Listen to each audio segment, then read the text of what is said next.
philosophical underpinning, right, of shamanic system.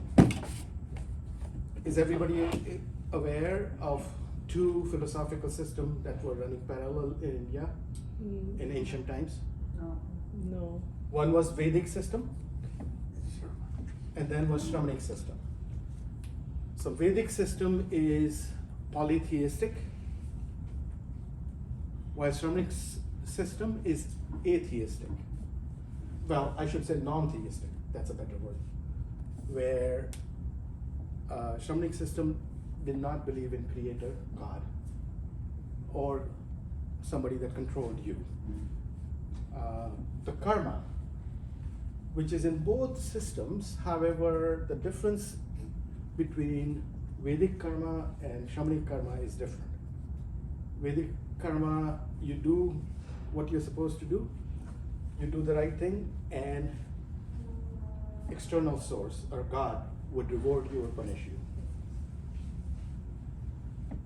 In Shamanic system, karma in itself is a phenomenon. It's a force, like magnetic force, like gravitational force. Karma is also a force. So it governs by itself. You don't need an external factor to govern. So what are the two main religions that came out of Shamanic system? I'm sorry, I Yes. have a question on the previous one. Sure. So, I thought karma has the same force whether we talk the Hindu religion or whether we talk the Jain religion. Is that not correct? There are subtle differences. Okay. There is influence of each other because they were parallel system. You will see a lot of influence of Vedic system on Shamanic religion, Shamanic philosophical systems also. And same way, Shamanic beliefs were incorporated into many of the Vedic systems. So not to throw you off course, but if at some point during the day today, if there is time, I would appreciate learning those subtle differences, because I thought Yeah. it didn't matter which way you went, both, at least having listened to scholars, Right. put all the emphasis on you do your part Right. and not worry about the rest. Correct. So, Right. But according to Gita, what Krishna says, you do your part, I will do the rest. Right. Versus in Shamanic system, it's automatic. There is no external. so is that the Force. only difference? Well, there are other Okay, differences, so but then, we'll then, go over it yeah, separately. yes, yes. Right?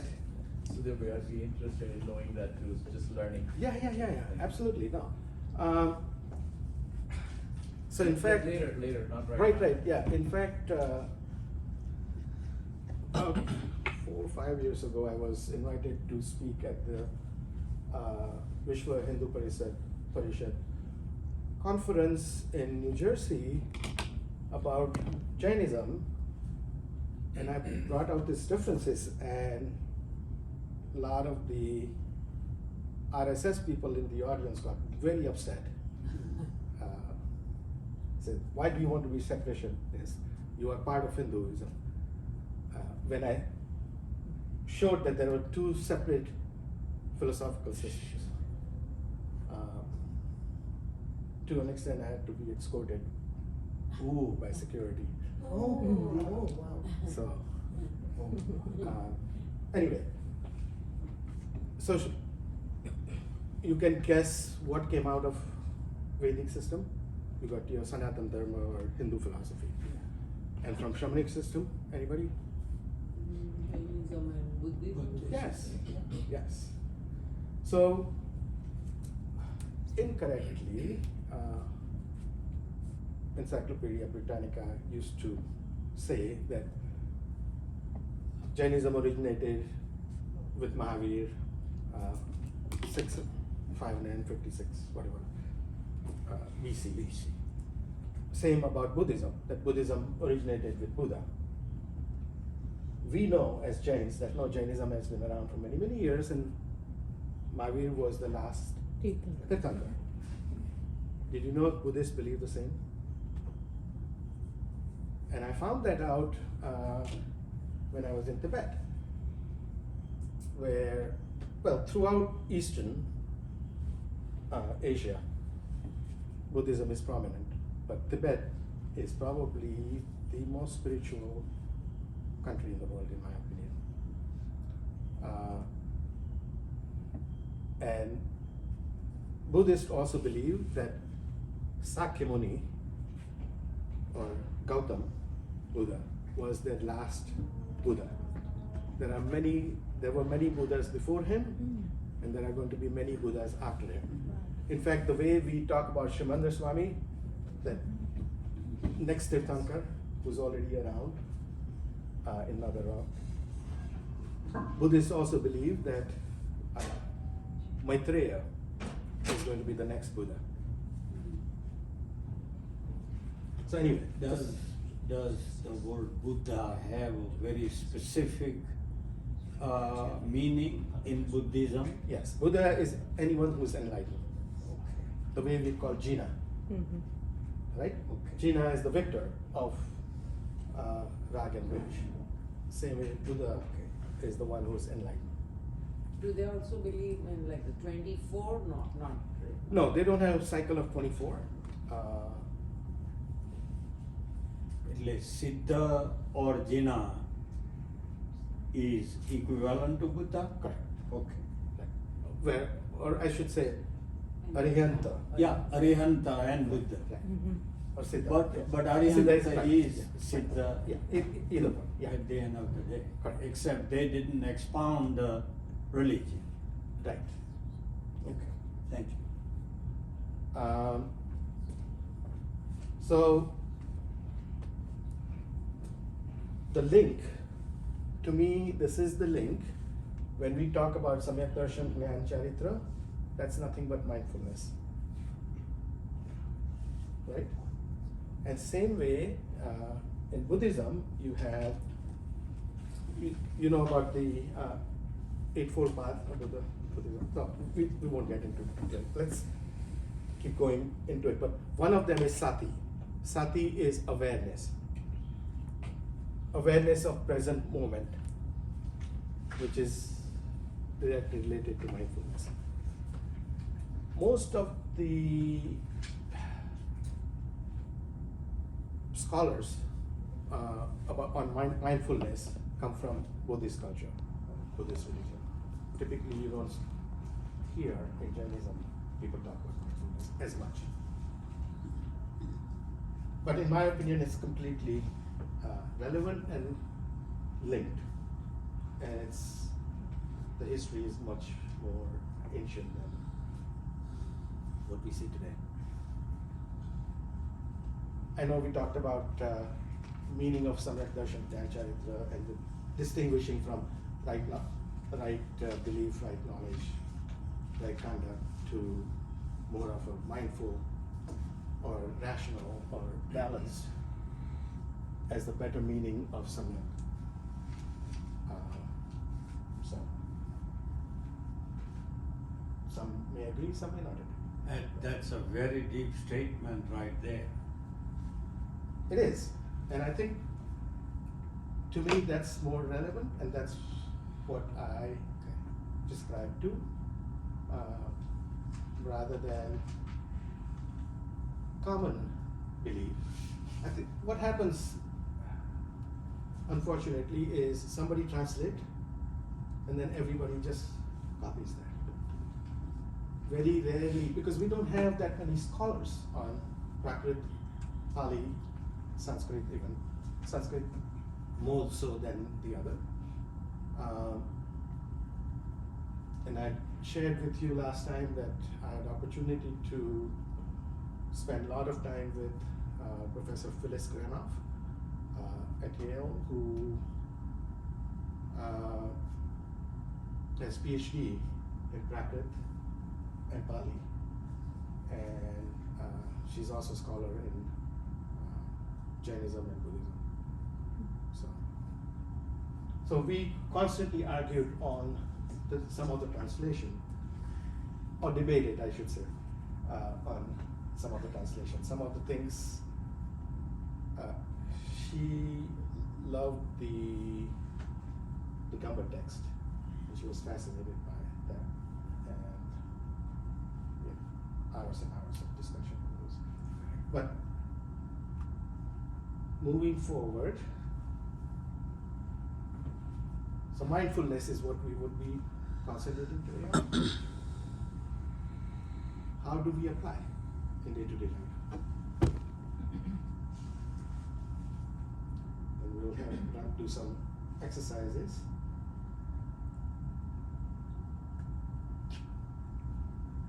So what is mindfulness? Anybody new today here have any feedback? Being in the moment. Being in the present. moment, yes, okay. Awareness. Awareness, absolutely. Any other? So there are a lot of ideas about mindfulness, right? What I had done last time is use the story of a Zen master who, a student came to Zen master and said, I want to learn everything you want, everything you know. And the Zen master was drinking tea at that moment, so he took a pot and started pouring more tea into the pot. And it kept overflowing. And the student said, what are you doing? And he said, your cup is already full and you're putting more in it. And he smiled and he said, when you came to me, your cup is full, how can I teach you anymore? So the idea is to empty your cup.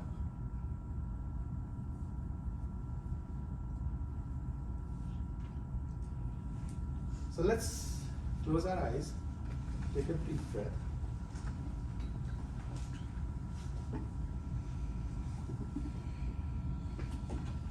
And as you exhale, imagine letting go of any distraction, any preconception.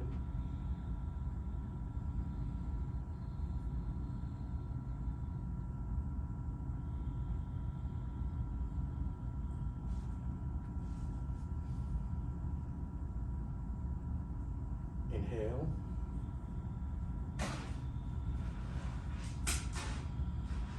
Exhale.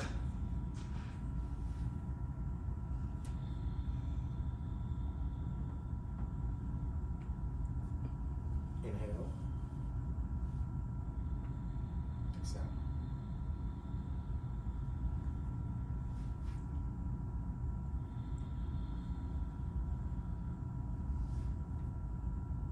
You can open your eyes.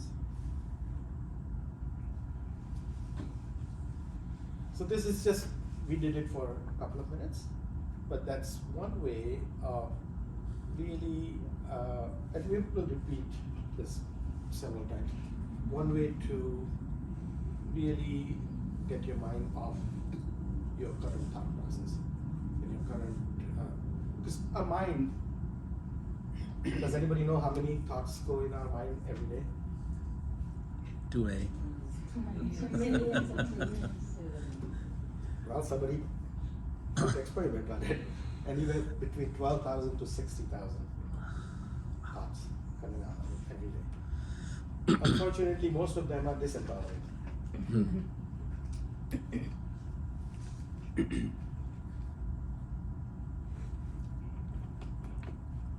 Just to emphasize, I think one of the Stamniji said it's 12 to 60,000, but they're not each one new thoughts, they're all repetitive thoughts.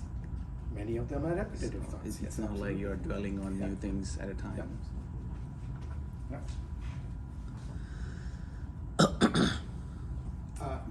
If you talk about mindfulness, you have to know the name Thich Nhat Hanh, right? He is the one who wrote a book several years ago and became the bestseller. He's a Vietnamese monk who is also an activist.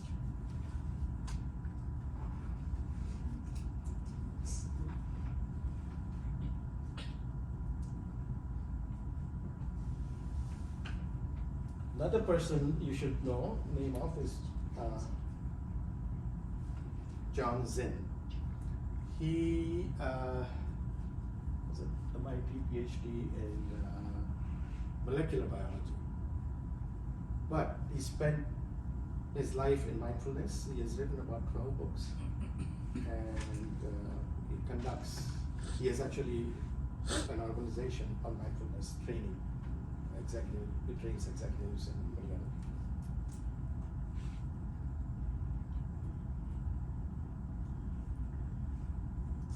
I'm So, sorry. yeah. I first want to apologize that I keep interrupting you. But there is something about when you speak, only more questions come and I don't hold that. The last two words over there, without judgment. Correct. Can you speak a little bit Yes, more to yes. as to what exactly do you mean by Right. without judgment? So, as soon as we listen, right, we will do some exercise related to that. But as I'm speaking, you're not only listening to me, but you are also judging me. Most people do. That's a common thing. Or what I'm saying, well, I don't agree with this, I disagree with this, well, I've heard this before, or whatever, those thoughts keep coming. That's what I That did judgment. at the very beginning. How do you say karma is said differently? Yeah. So those are the judgments, and unfortunately, we rarely listen to each other. Before even they finish, we are ready to respond to what the other person is saying. Because our mind was still formulating how we are going to rebut what the other person said rather than truly listen. So mindfulness, non-judgment is extremely, extremely important part of it. The other part is also compassion. Many times we judge and let's say, oh, I'm not supposed to judge, and I'm judging, and then we start judging ourselves. Right? Be compassionate towards yourself.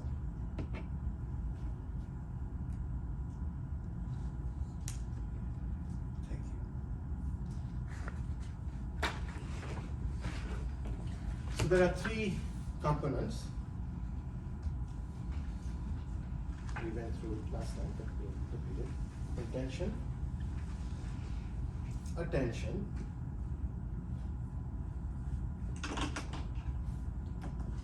and an attitude.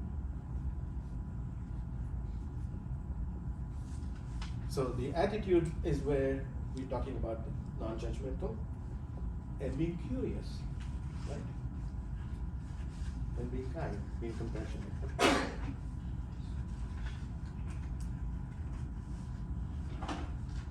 Attention is, of course, focusing on the present moment.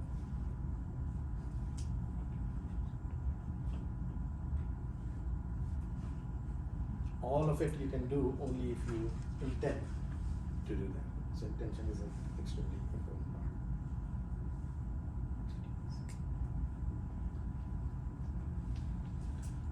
Again, these slides would be made available to everybody, right? So Yeah. today's session is going to be a lot of experiential.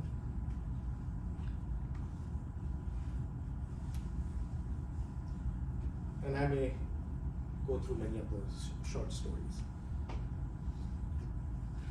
So there was going to be a full moon, beautiful moon, a special day, and everybody was gearing up to see the full moon. And the guy kept walking towards the hill so he can have a better look. Throughout his walk, he started thinking about his family, thinking about future. And by the time he looked up, the moment had already passed. And that's exactly what happens to all of us, right? We go through so many things in our mind that when it comes to really celebrating, to really be present, experience that moment is already gone. Go back one.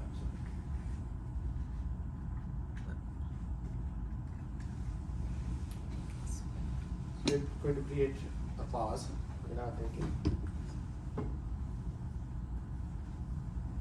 You can close your eyes if you want. You can keep it open if you like. Bring a little smile to your face.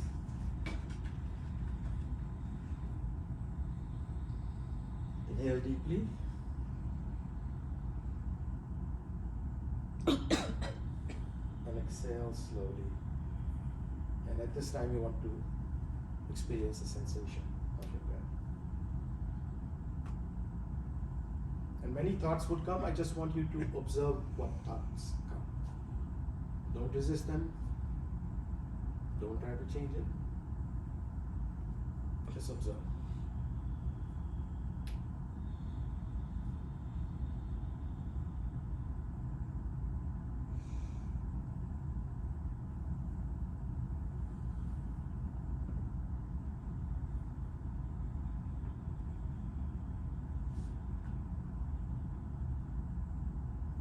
Okay.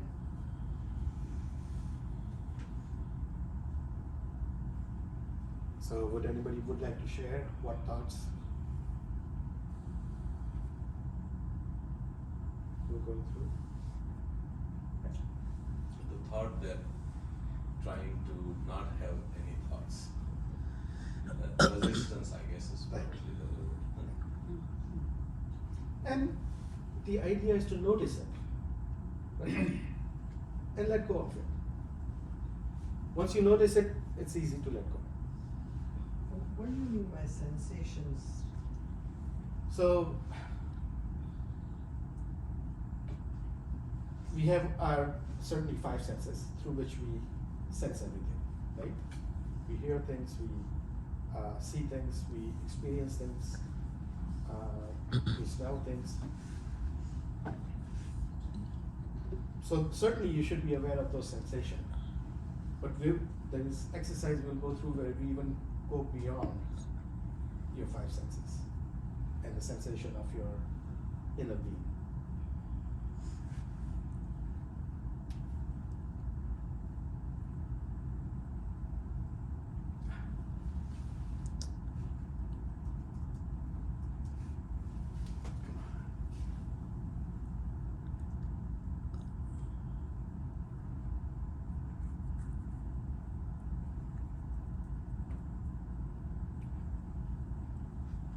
Let me help you. Sorry, I'm sorry. Challenge. No worries.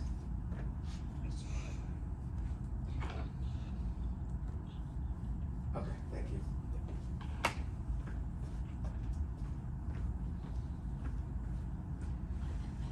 So why are we even discussing mindfulness? Because it has so many benefits. All of us know. Right?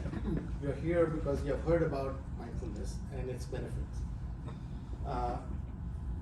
In relationship, healthy relationship. If you don't know what your spouse said yesterday, you'll be happy today. The problem is, all the past things are in your way. I have a friend, her dad has dementia, but he's the happiest person in the world. He even forgets that he's married. So every morning he goes out in the garden, picks flowers, and tries to woo his own wife. Because he doesn't know that's his wife. So she loves it too. Because he's living in the present moment. Right? Wouldn't it be nice if we could all do that? Live in the present moment. Then we would have amazing relationship. Because you're building as a new person. Decision making. Does anybody have how it helps in decision making? I think your mind is less cluttered. That helps you focus on what's important. Yes. Stress management. who wants to take on stress management? Well, it calms you down. Yeah, in many ways. Anxiety and depression. There are a lot of clinical data on that, and I'll present some of them. Sleep. Most people have insomnia or problem with sleep is because mind never stops. Increased focus, certainly.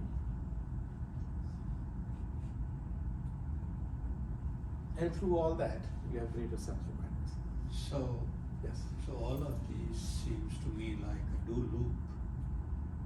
In that once you get to mindfulness, you get everything.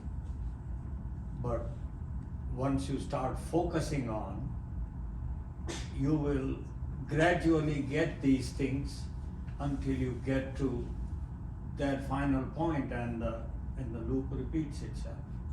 Is how Okay. So I'm seeing it. So let me, you use word should. In mindfulness, there is no room for should. There is no should. Just being aware, right? And observing is sufficient. And as you practice more, you get better at it. Okay, that's exactly where I was coming from. My articulation may have been poor, No, that's. but all that I meant was that you gradually get there, and as you get there, you reap the benefits as you are getting there. It's a process. Correct. It's not a destination. Correct. Right? So the whole process is useful. You reap benefit at every stage. Even in 2 minutes, if you just do 2 minutes of breathing every day, you'll see significant difference in your day-to-day life. Significant.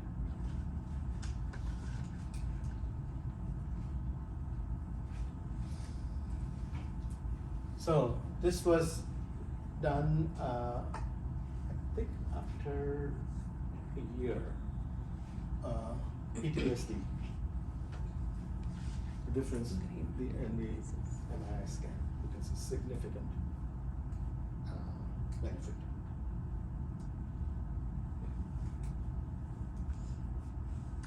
Eight weeks, sorry, not 1 year, 8 weeks of mindfulness.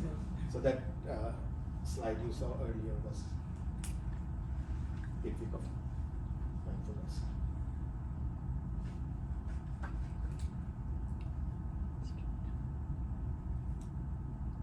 The other research that we had talked about last time is, this was also Harvard research, where 47% of our life we are distracted. We are present in the moment for less than half, slightly more than half the time.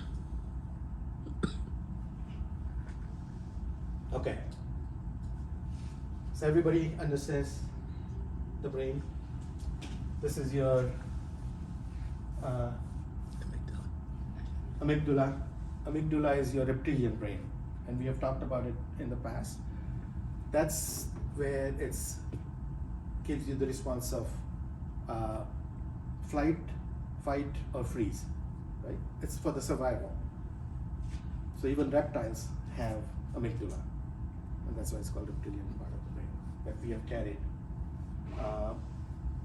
This is where all your worries, all your negative thoughts come. Hippocampus,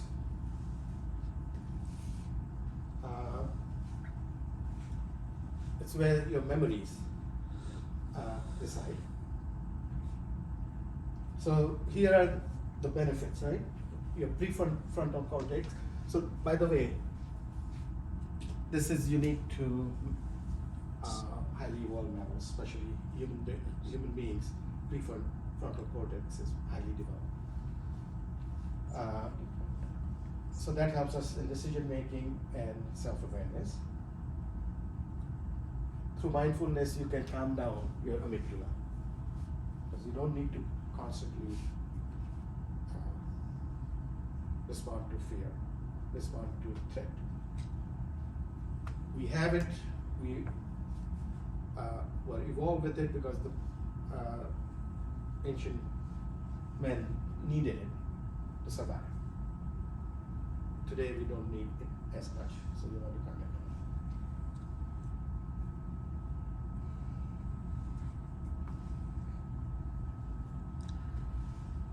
So there were two lumberjacks, and they went into competition who can cut more wood.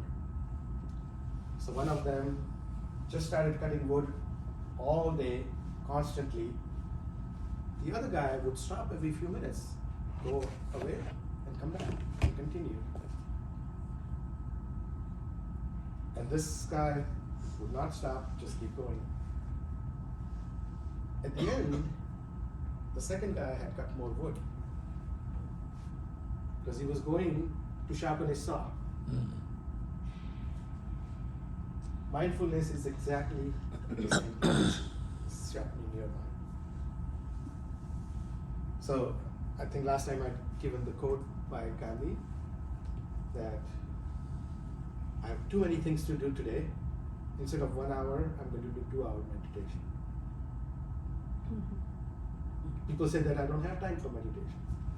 But when you spend time for meditation, you have time for other things.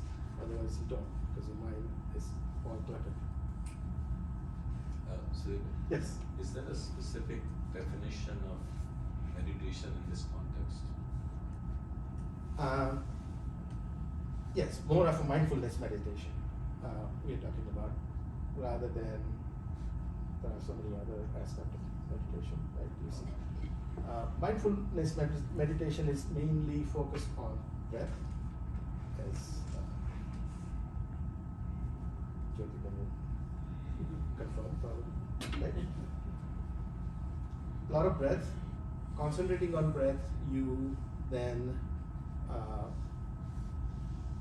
calm down your thought process. You calm down distractions. So it's a type of meditation, Right. focus. Yeah. Probably most common form, because even Vipassana uses related meditation. Typically, the whole, if you see broad definition of meditation, it's about anchoring your thoughts to something. You can anchor to other things besides breath. The breath is probably most common because it stays with us all the time. It's with us. Yeah, Tratak, you have to go look for a candle, for instance. Right. Right. But I feel that Yes. it's the same, is it? Not meditation, mindfulness. I mean, when you're sitting, trying to just. So meditation is one way of mindfulness. Mindfulness can be every aspect of it. You may not be meditating, right? I could be talking to you and listening to you with open mind and open ears. It's a mindfulness practice. Mindfulness practice goes throughout the day, whether you're meditating or not. Or you're eating or whatever. You're eating, yes. You're sleeping, you're studying, whatever it is. For me, some of the best mindfulness practices are when I'm rock climbing. Because your life is dependent on it, right? So you're concentrating 100% of where your next hold is going to be, where your next foot is going to be. There are no other thoughts in your mind. To me, that's a mindfulness practice.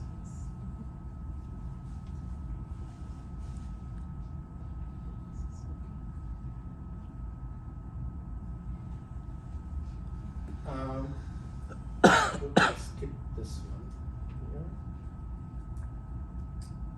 Okay. So, has anybody heard about the stop technique? Not sure. You have. So basically, stop let's pause for the moment. Anytime you feel stress, anytime you feel anger gushing into it or frustrated, stop, inhale, breathe. Notice your thoughts. Just notice it. You don't have to judge it. Let's be aware of it.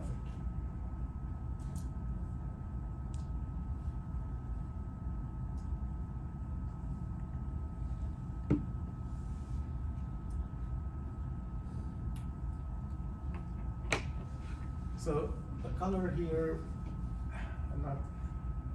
I guess you can still see, right?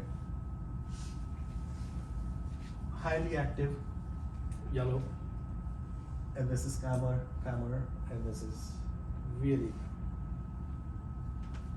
this is also, I think, 2 minutes of meditation created that much difference. Orange in taste. Mhm.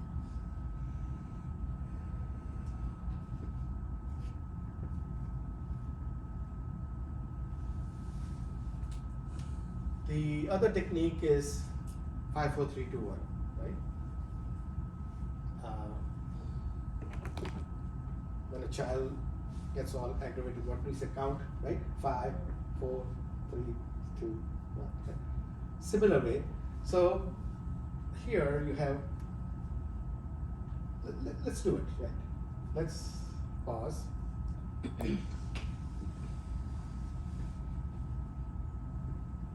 Think about 5 things you can see around you.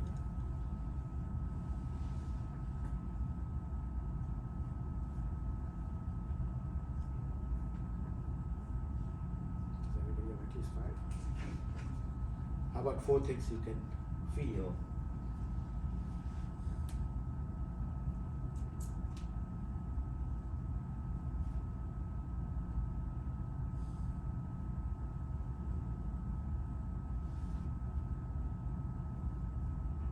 Three things you can hear.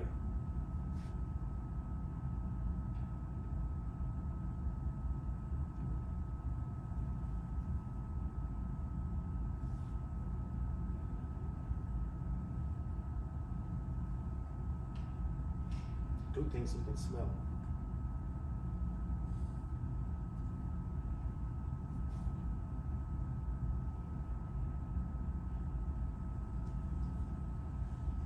One thing you can taste.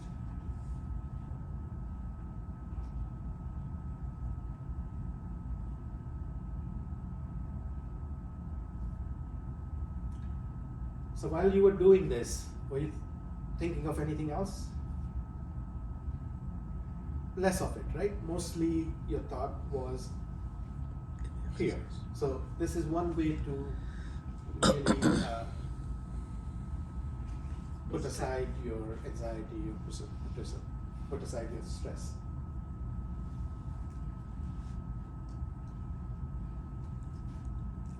And although you're thinking about sensation, you are still at the present moment, right? You're experiencing it at the present moment.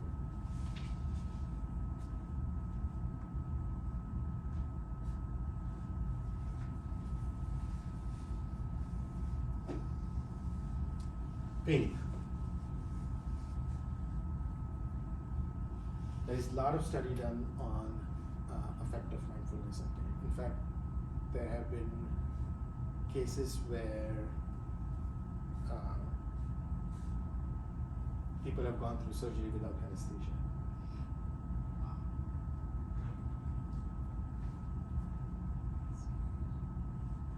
I personally experienced it. When I got my cataract done, I told them not to use any anesthesia or numbing.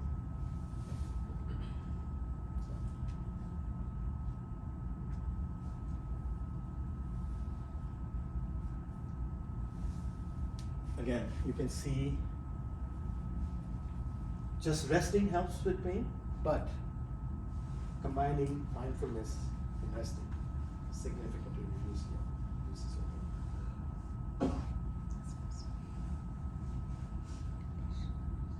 that from the same study you had quoted earlier? No, this is different study. There's so many studies. Sometimes it's difficult to find images. So I have to really dig to find the images.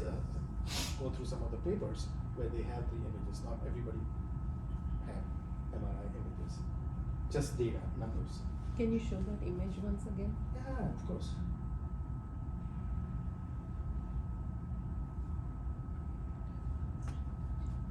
Excuse me, Sudhirbhai. I have a question. Yes. You talked about not taking anesthesia. You talked about not taking anesthesia. Anesthesia, yeah. So what exactly were you doing? What were your thoughts that time? What were you doing? Concentrating on breathing, Okay. right? And fully present to my breath, nothing else. So I could even feel, Yeah, that's what you right, feel. the sensation, But still you focus on your, Correct. come back to your breathing. right? Yeah. That must be powerful thing to do. Yeah, it's, So That is amazing. So does this come with a lot of practice then? some practice, Able to yes, do that? yeah, but again, intention. It's not a whole lot of practice. It's intention.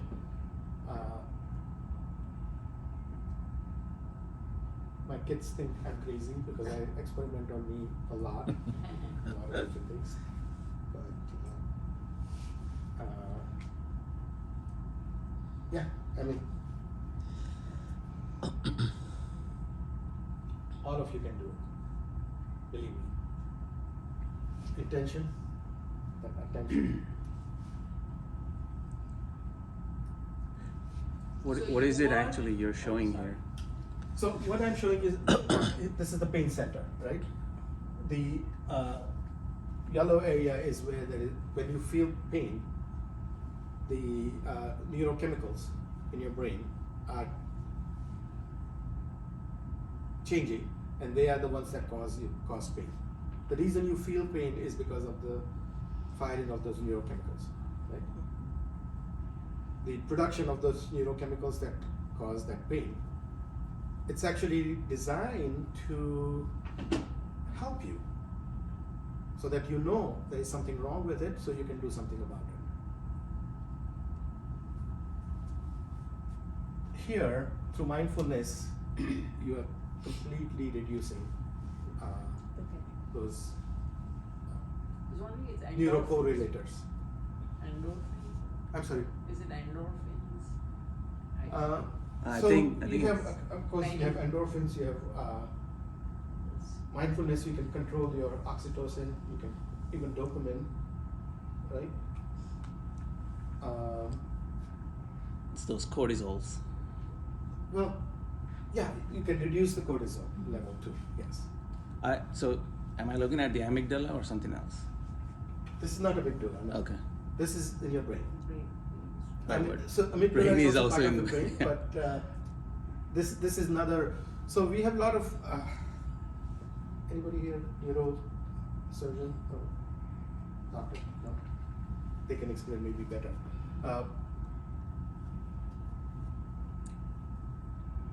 All your bodily mechanism is carried out using chemicals, right? These are called peptides, small chain protein molecules or messenger molecules that your brain fires it, says, okay, go and do this task, and that's what they do.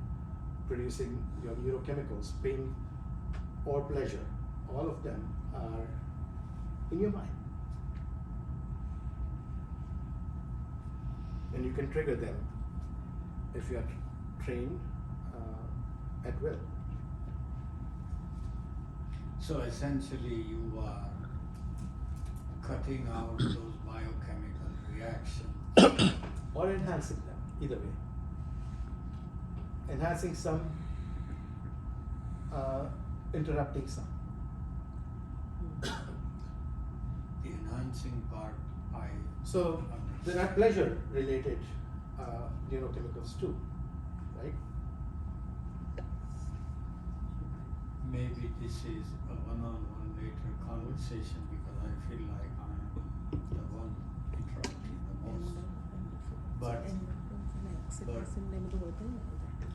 if I'm calming myself down through all of these techniques, then the way I am digesting it is that I'm essentially letting things be the way they are, just observing, and the term is mindful, but for me, my focus is on, if for lack of a better word, just breath.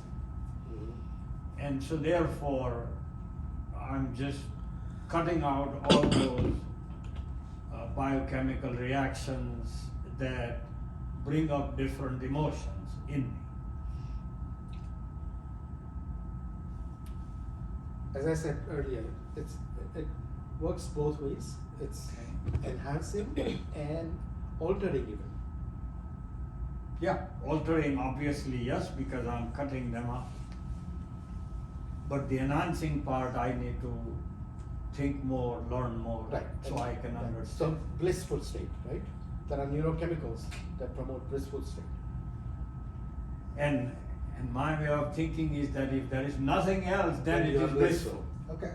That's at least how Right. I have programmed myself. Right. But okay. Yeah, there are neurocorrelates Okay. for everything. Every feeling, every sensation, there's some neurocorrelates. Okay. Francis Crick and Christoph Koch, neurobiologists, they have studied this neurocorrelates in detail. If you want to Okay. read more about neurocorrelates.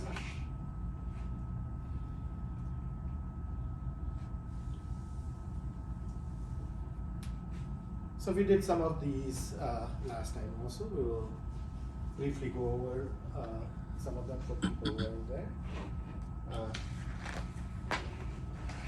There were two monks walking, and there was a river on the way, and water was gushing, and there was a woman sitting at the shore.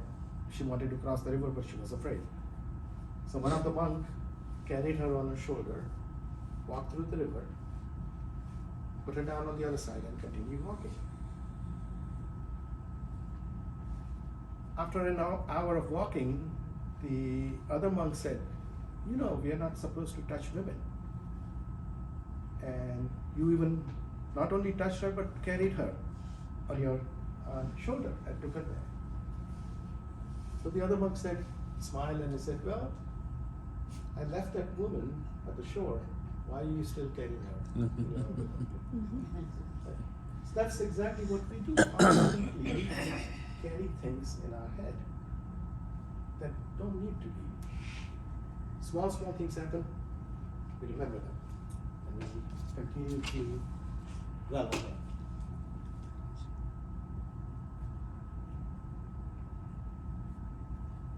So in your journal, write down something you have been mentally holding on to, any regret, any grievance.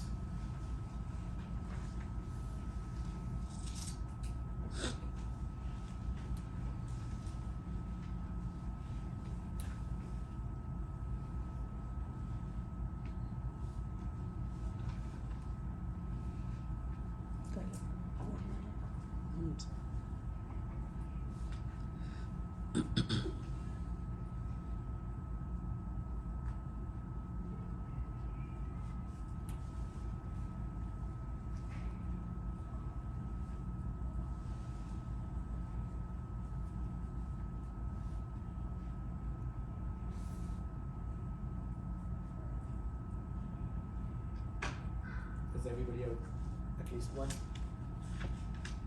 Okay. Now think about how you can let go of it and accept it. And if you cannot at this moment, that's okay also. We will learn other techniques to be able to do that too. But at least make an attempt.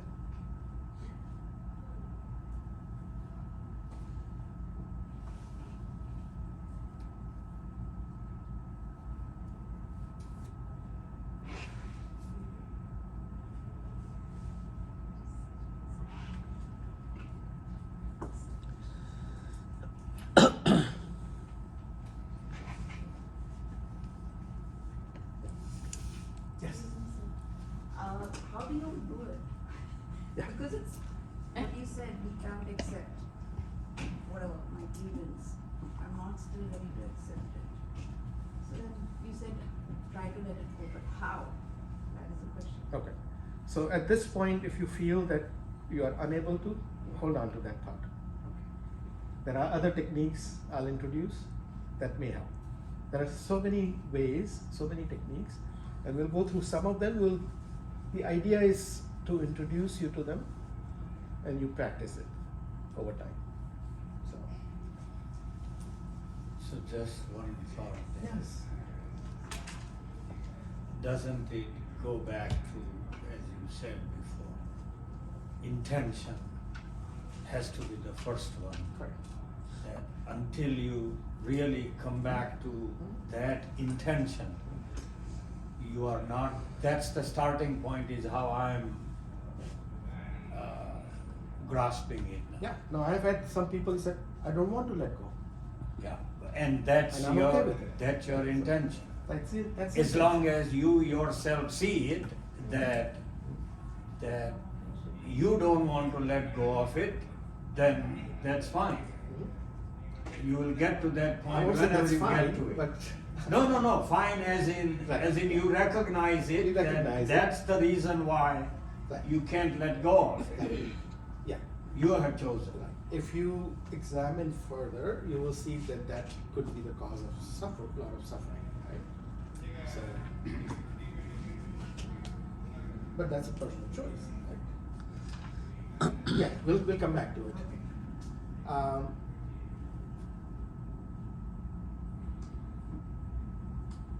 A rider was just going through the town, really riding on a horse very fast. And the little kid shouted out, "Where are you going?" The rider said, "I don't know, ask the horse."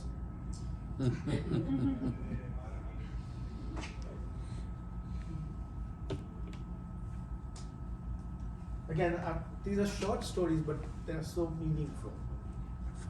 I want to just dwell on the meaning of it.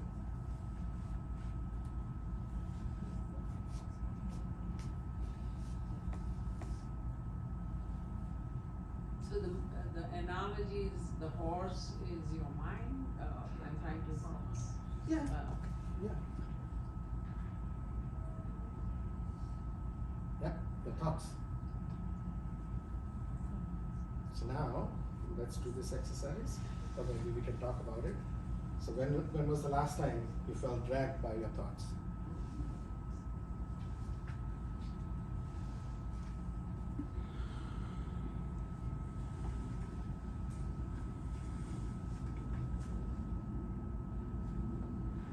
So, can I ask for clarification? What do you mean by dragged by your thoughts? Okay, so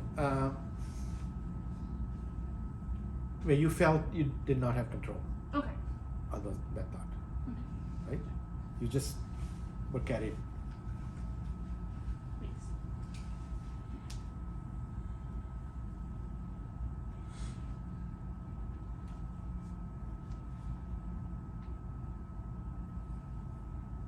So if you had rain on those thoughts, how would it feel? You can write that down too.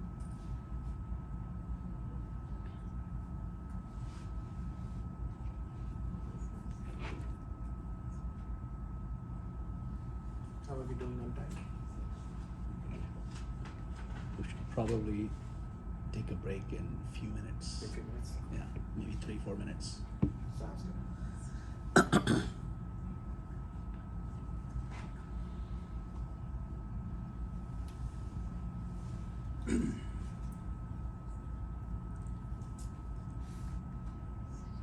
The concept of the glass is already broken. I think last time I tried to skip over it and Pareshbhai brought me Kept going back onto this. So this is about, again, a monk had a beautiful glass that he used to use to drink everything from, and he used to cherish it. And somebody asked him, about the thing. He said, "Oh, it's already broken." The guy said, "I don't see it." I said, "Well, in my mind, it's already broken, so I'm going to cherish every moment of it." So if you approach to things as if it's already gone, the impermanence aspect, which is part of both Jain and Buddhist, right? Impermanence of everything. That's the concept here we are stressing. Now you're no longer attached to it. You cherish it, you enjoy it, but you no longer feel when it's gone. It's gone.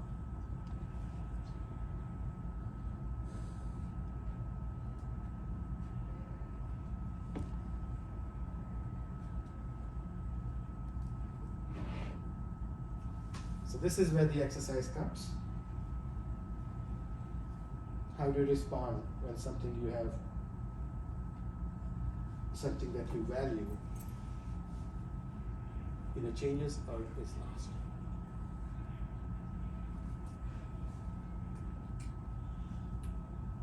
To me, this was really very meaningful thought, and I would say maybe about 15 years ago is the first time I really paid a lot of attention to it. Since then, I stopped locking my car or locking my home. It goes. Right? Losing that attachment about it. And it was very meaningful. To me, that really was very free. I think it reduces your fear too, right? As you expressed earlier. Exactly. Direct correlation. Yeah. It goes. Yeah. So it's Because the it attachment that's Correct. the problem. Correct. It's not the thing. It's the attachment. Yes. Sorry, I'm just thinking about the thought process that it goes, it was not supposed to be mine. Yours. It was something Right. So that's the other philosophical aspect you bring in, that you came to this world with nothing. You're going to go with nothing. Nothing is yours anyway. So why be attached to it? Not an easy concept when we live. Nice. But if you at least practice it to some degree, it can be freeing. It certainly reduces your stress. So much related to Jainism. Absolutely. Yeah. Everything that you're talking about. That's the reason, right? That's why we're talking in this audience. Anitya Bhavana. I was just Right. Yeah.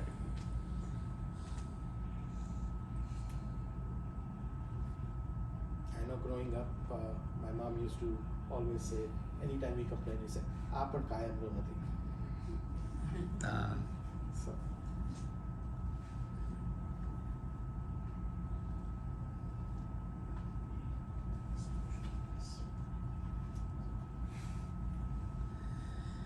You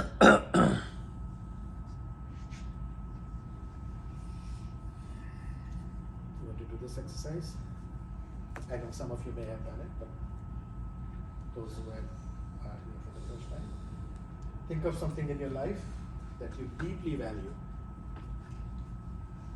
There are things that we don't value at all, right? But pick something that you deeply value. And we all know that it's not going to last.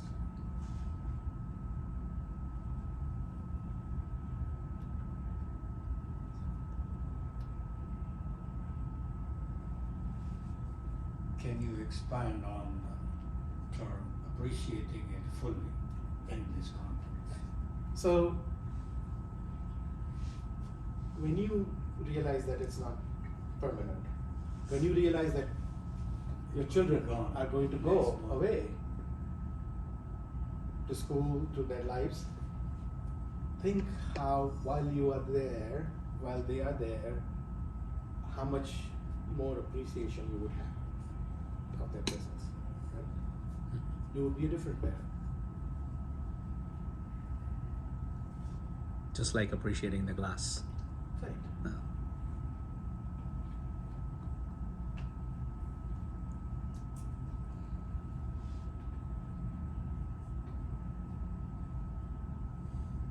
Everyone got the concept?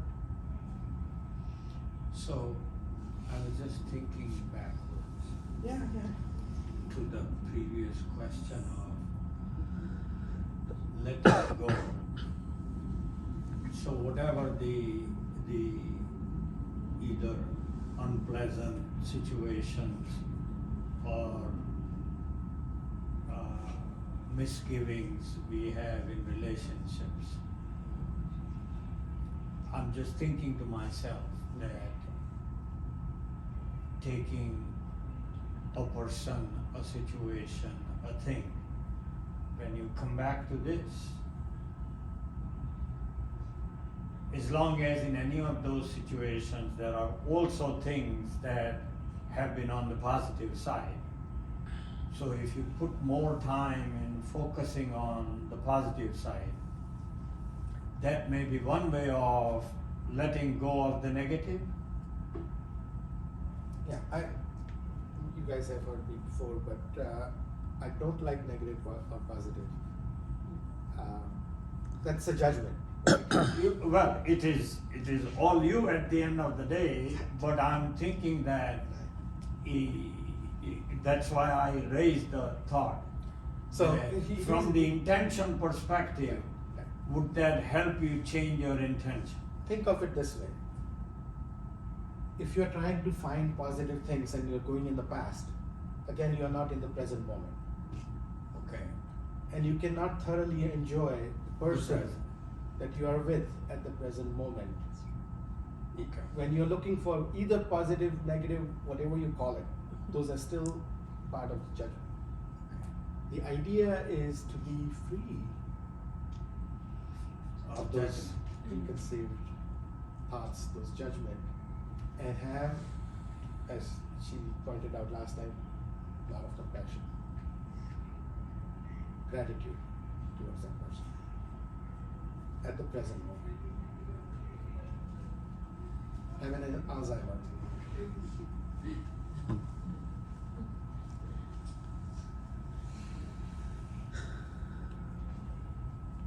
Wouldn't this cause attachment?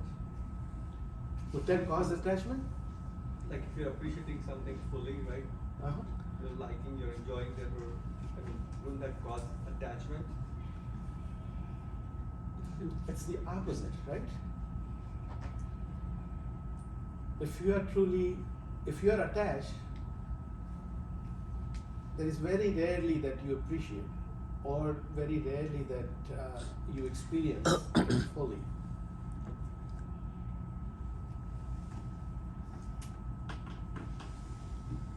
It's the way I always say, if you love somebody, you let them go. You don't hold on to them. So let go of the gripping. So I think the second part is important, like you are thinking about the impermanence. So Right, that- both in combination, but yeah, this is the purpose of the first. And that saying of if you love somebody, let them go. Don't try to finish that sentence, because most of the people will say if they were yours, they'll always come back to you. All of those expectations fall into the second half. It should not be an expectation. If you love somebody, it stopped there. Let them go. They were never yours. You just have an opportunity in that moment to express what your soul is telling you. Beautifully said, yes. Yeah.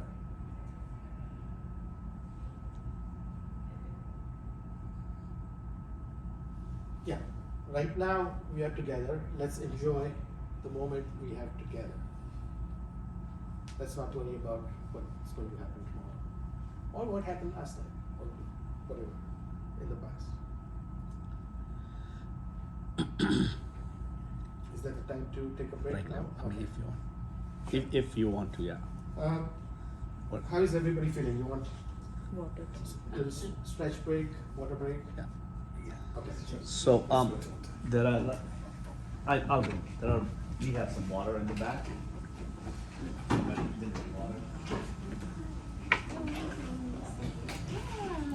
got in the car, I was really on time, and then the car was frozen. I really couldn't. Sometimes takes all day, and at the end of the day, you're completely exhausted. Right? And somebody says, "How was your day?" You say, "So tired, exhausted."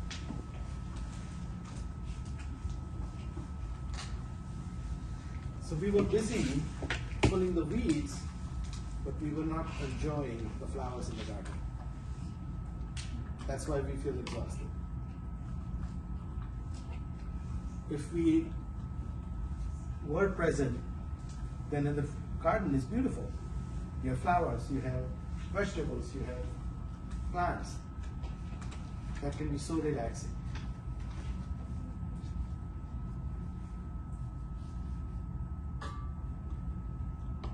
But what we get is we get bogged down with a particular task.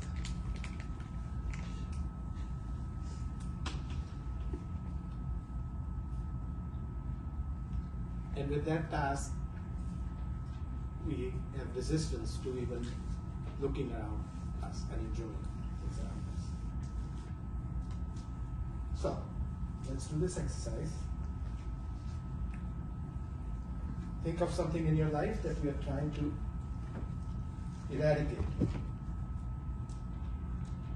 You're totally frustrated and exhausted.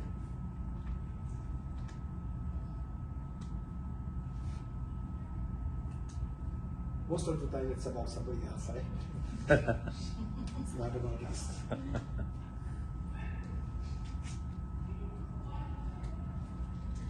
Does everybody have at least one thing?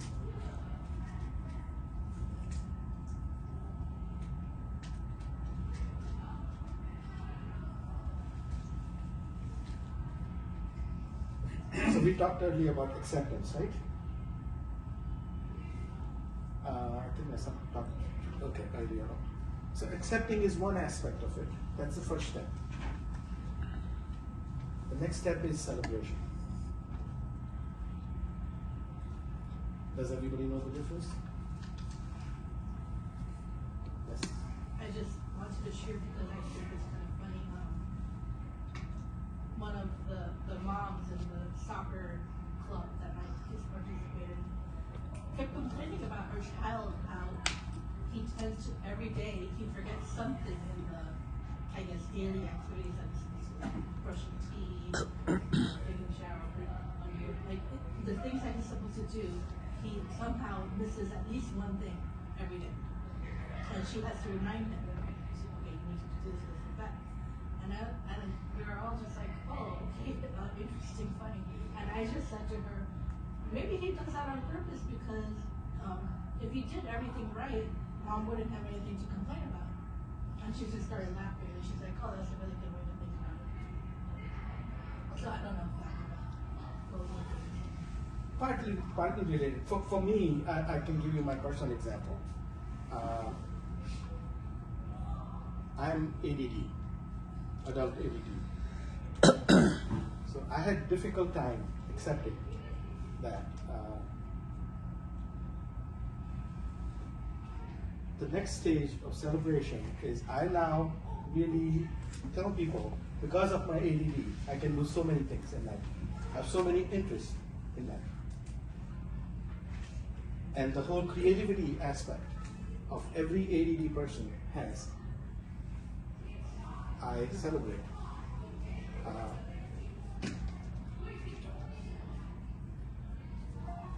Okay. You can keep talking. Okay. So that's just one example of how you can even take it to the next level of celebration instead of just accepting it. Accepting sometimes can be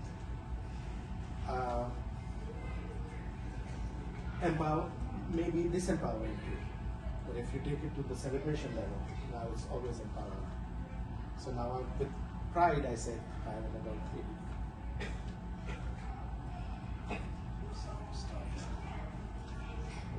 No, it's not. Okay.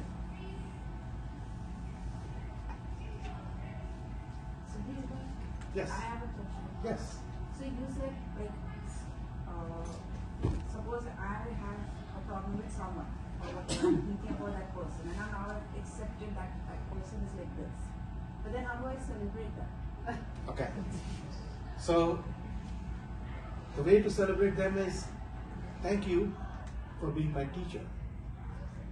You helped me find my buttons. Right?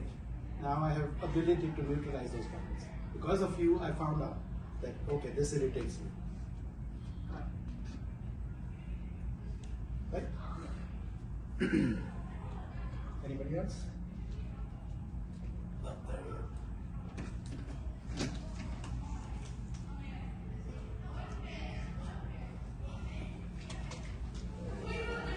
go. Okay. Are we holding on to any negative thoughts, grudges, worries about anybody?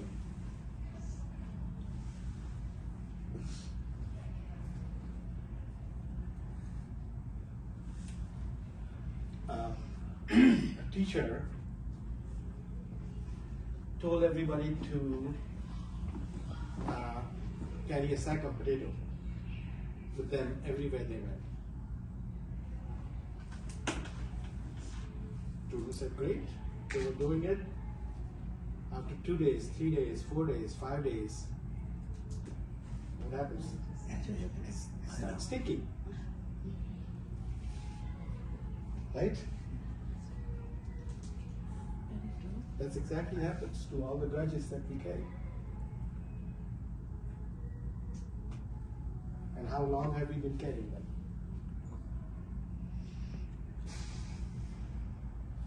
Is it worth that stink and that weight that you carry all the time? It's turned off again. Sorry. Is it something I It's know? not that, no, there is a message in it. See, putting meaning to everything, right? Trust me, you have done everything. Either this one has some sort of a default timeout. Okay. I think so. Or it's overheated, I don't know, which it shouldn't. Some professionals will get there, but maybe you can just talk Yeah, to yeah, it. yeah. Because you're approaching the end. Right, and then you, yeah. And maybe take some questions from the Right, I will take questions. I just want to do one of the mindfulness technique people have is eating mindfulness. So pass on. Or just pass. Take some. I was just following. Take few and pass on. I'm sorry. Shouldn't have it run out of that. It's just, there's not a signal. It's the end of the session.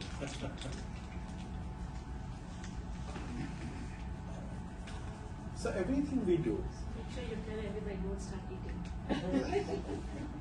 everything we do, See, I did what if I you celebrate, if you enjoy every aspect of it, you're present to it, sometimes you feel you're experiencing it for the first time. Most of the things we do in life is all mechanical, rather than being present to everything we do. But if you start doing things when you're present, you'll see, you'll have different experience. So what we're going to do is eating mindfully. By the way, I wish I had invited the whole Sunday, everybody, because each Sunday, like when we do this, I wish someone like you was present there, because the amount of the level of sound, right? Because everybody's talking and eating, it's just mind blowing in the temple. Especially when we just end Correct. at the end of your administrative Correct. notes, and then suddenly Even what amazes me is during eating, it's just so loud. It's a celebration. Well, so celebration of different things, not the present moment. I get it. Right? I was just being tongue in cheek. There was a proposal also. Okay. We did this practice. I don't know if you guys were in the Shibir with Shramniji. After Apex Ma kari thi. We eat one thing, chewing and counting, not all together. Okay, so you guys have done this before. Mhm.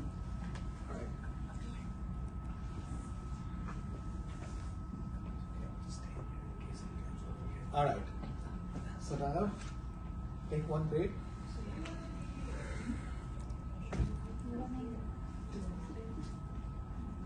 Eat slowly.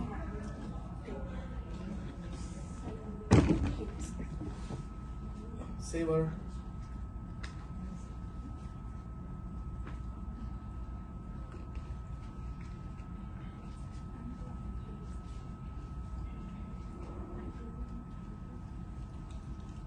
Experience how it feels.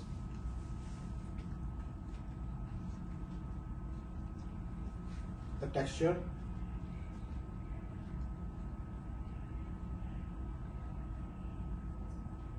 The taste.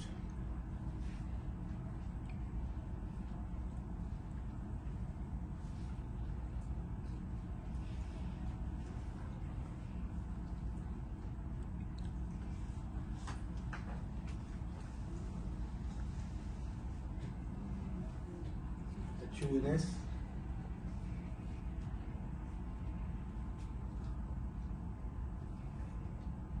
Juices.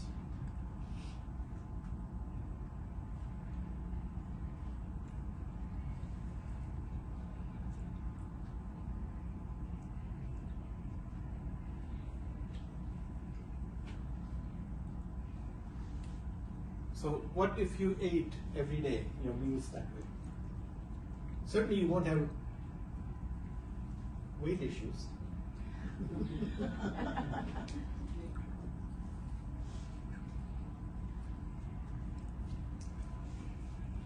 And hopefully you will get more out of your food. Eat it slowly sometimes. Also, you're releasing your digestive juices.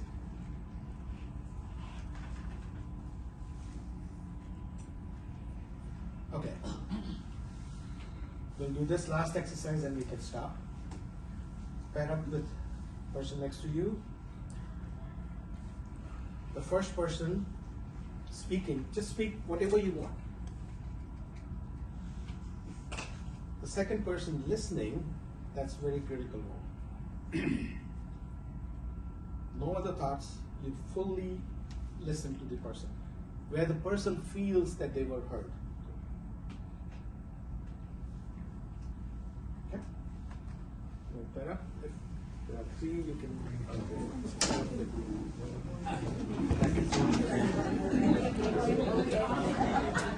You want to start? So first person. Go ahead. You start. I'm going to describe the grape experience. What experience? The grape experience. Oh, the grape experience. Okay. So I felt like I've never had a coffee flavored grape because I was having coffee and never had a fruit on top of it. So this is my first time having, and I thought the coffee was dominating, but in the end I think grape took over and kind of got the grape taste back. The texture and all felt raw, like it wasn't right. So kachu lage a little bit. Just felt like it wasn't fully right yet. As far as how I felt the texture, a little bit of sourness, which is a good flavor. So enjoyed that taste. But then there's some thoughts. One of the thoughts went back to how was this grape made? I don't know why it went there. Like went back to the farm and the farmer who must have planted this, and then how the grape comes on the tree and then how it was taken. Switch. Oh, interesting. So I'm going to talk about mindfulness meditation that I already did last weekend. So Art of Living meditations, and I've been meditating every day for like, I would say 15-20 minutes. It's definitely something that I never ever thought I would do in my life, but due to some life situations, I decided to do one, and it was last weekend or the weekend before that, and that weekend was good. It was a Friday, Saturday, Sunday that I went to, and that was one of the reasons I decided to come to this one, because I'm not one of the persons who would go to a meditation camp or anything like that. But I have found it to be so blissful, so relaxing, and I'm looking, I'm hoping that I can continue. So how was it? Would anybody like to reflect? One thing I did notice is at some point there was a conversation going on rather than so I made that music. listening and speaking, right? So, and that's okay. And just an observation. Would anybody like to reflect? Yeah, so I felt that maybe I have to ask something, as you were saying, which I was not supposed to. Okay. So I realized that after the fact, and she also mentioned it to me. Did anybody? Yeah, go ahead.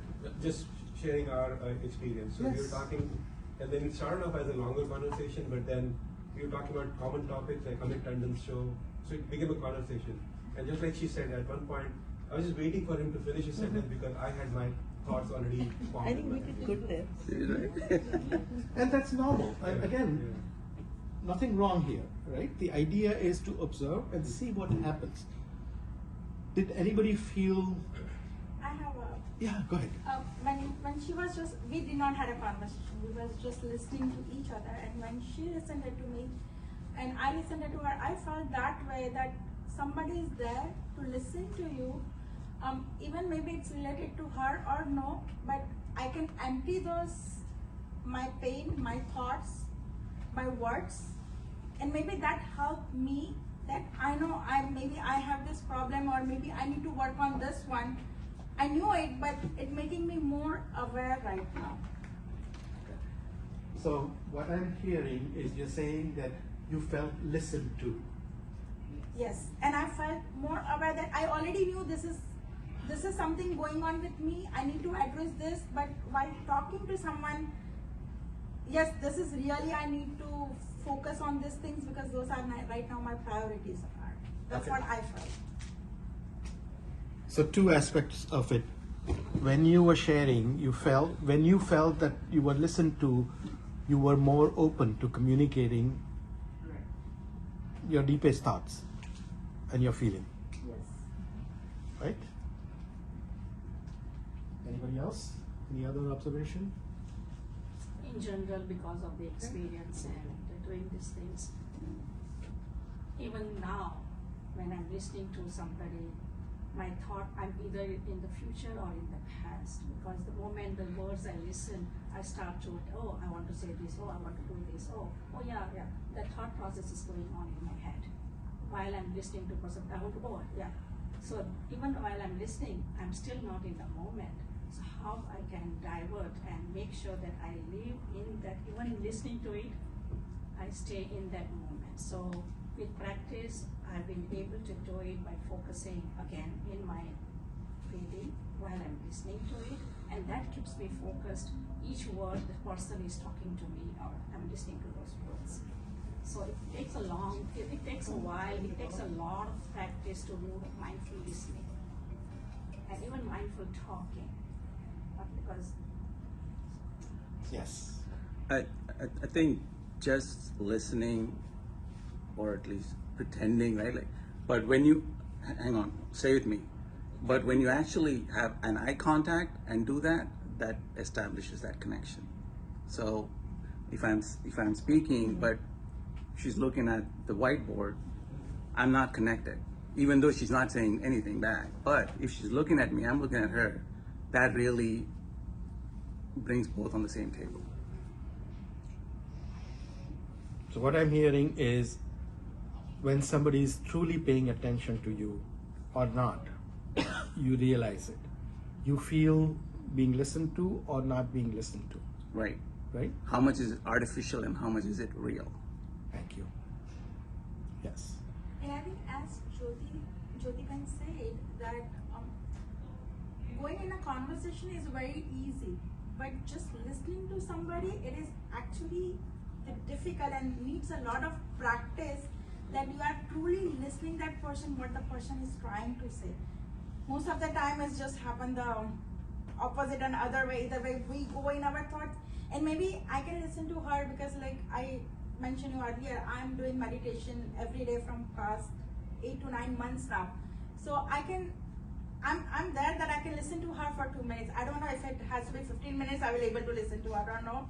But 2 minutes I was able to listen to her. So one more thing, I think you put us on the spot, right? Like you just told us to do this exercise. So I was listening, but at one point you're thinking, okay, what are you going to talk about? So I think that was something that came to me just for a few seconds, but it did. Good. Because you put us on the spot. Good. No, so these are the reflections you want to notice. Yes. Sorry. And I was doing the exact same thing which you're not supposed to do. I think this was a very simple exercise. I understand what the intention was. If I can share my daily routine. So I'm a project manager on IT, dealing with customers. So what he just said about making eye contact and talking to somebody, in today's day and age, we have online meetings. Most of the people are not on video.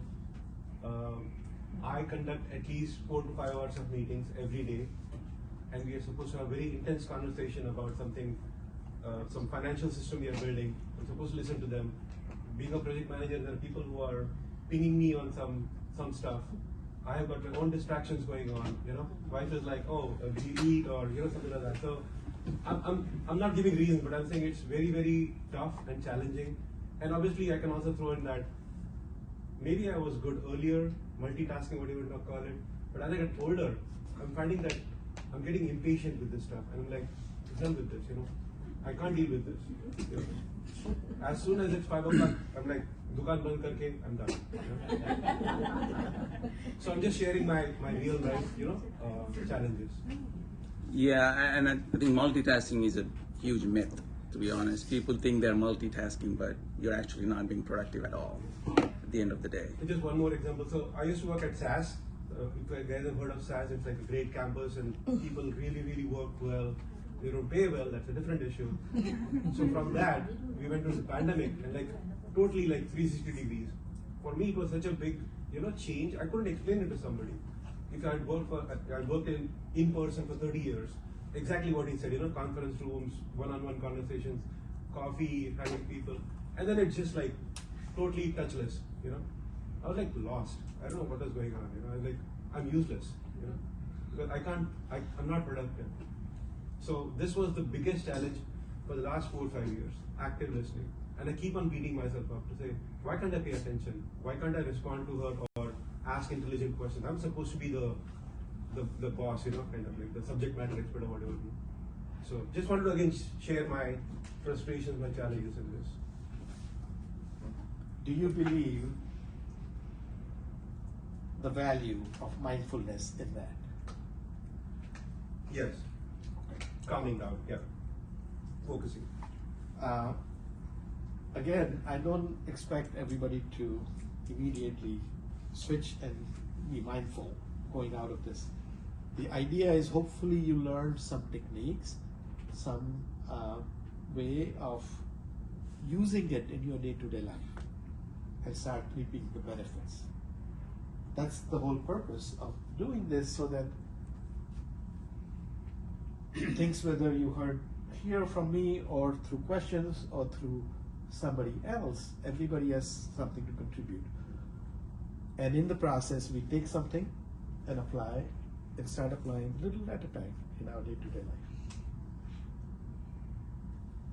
and reap the benefit. Yes. If you're focused on always living in the present, how do you deal with the past and the future? So there may be things that have happened in your past that maybe you want to reflect upon. There may be things that you want to, are going to happen in the future that you also want to sort of think about. So what are some practices for? Okay, so we are doing that period, right? We are going to past and we are going to the future. 90% of the time we spend either in complaining about the past or worrying about the future. The idea of staying in the present moment, once you see the value, you will stop doing that or doing less of it over time. Because it doesn't contribute. Because what past teaches us. That's what I was getting at. Well, so that's certainly one way of looking at it, but it also robs you of experiencing the joy of now. Evolution, right? Is you evolve as a like your thinking evolves, your knowledge evolves from past experiences, from things you've learned in the past. Right? So what you're talking about is the survival aspect of humanity, or being human. Do you want to stay, and nothing wrong there if you want to stay in that survival mode, or you can transform your life to next level that human brain is capable of. That prefrontal cortex allows us to go beyond the evolutionary path that we have come through. And you can stay there. Again, there's nothing what I'm saying is wrong here. As you try to transition Right. to this state, right? Because this is going to take time, right? Correct. And as you transition, how do you train yourself to deal with So some again, intention. like As we keep bringing to the intention aspect, right? If you see value in the past, you're not going to let go of it. The only time you say, okay, it doesn't serve me anymore, that's the time you will go forward. As long as you dwell in the past, I believe that would always come in your way of taking it to the next level. Again, we are talking about transformation here.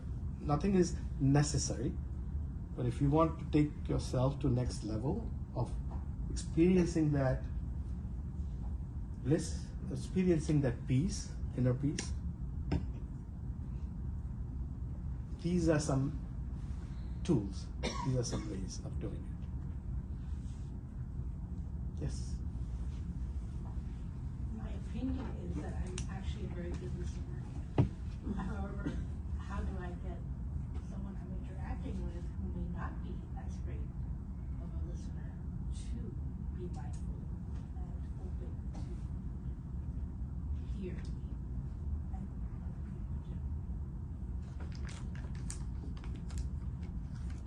other people too? Repeat the last one. I'm saying that, okay, if I really, I think this whole workshop has been really great. If I myself am good at this, how can I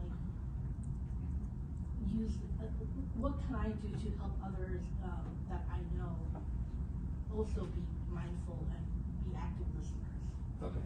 So, always starts with you. When people see the changes in your life that it has made, they'll come to you and say, how can I do it? I want that. I want what you have. It becomes literally automatic. And once you practice enough, you can talk about it. You can share it with others. The benefit that you have gained from it. This is something you cannot force on anybody else. That's something that you have to do it yourself, right? You can influence others. You can help others. but it has to still ultimately come from you. And you have to be the example. That's the only way you can talk about mindfulness. If I interrupted everybody before they will finish sentence, nobody would listen to me. Like, what is he talking about mindfulness? Well, he doesn't even practice. Yes. I think to answer Purvi, certain things I learned from people who are good listeners. Like they'll throw in a line or something like saying, "Oh, I have a few thoughts on these. We can talk about it later." So that's something I'll take as a clue, and I'll remember, okay, I have to go to this, like let's say Purvi, and whenever I meet her next time, or intentionally, I can just call her up and I'll say, Purvi, you said something about this, and I need to hear from her. So that's We have to stop now. Yeah. So, thank you everybody for coming and sharing your valuable knowledge with me. I really appreciate that. Thank you. Thank you.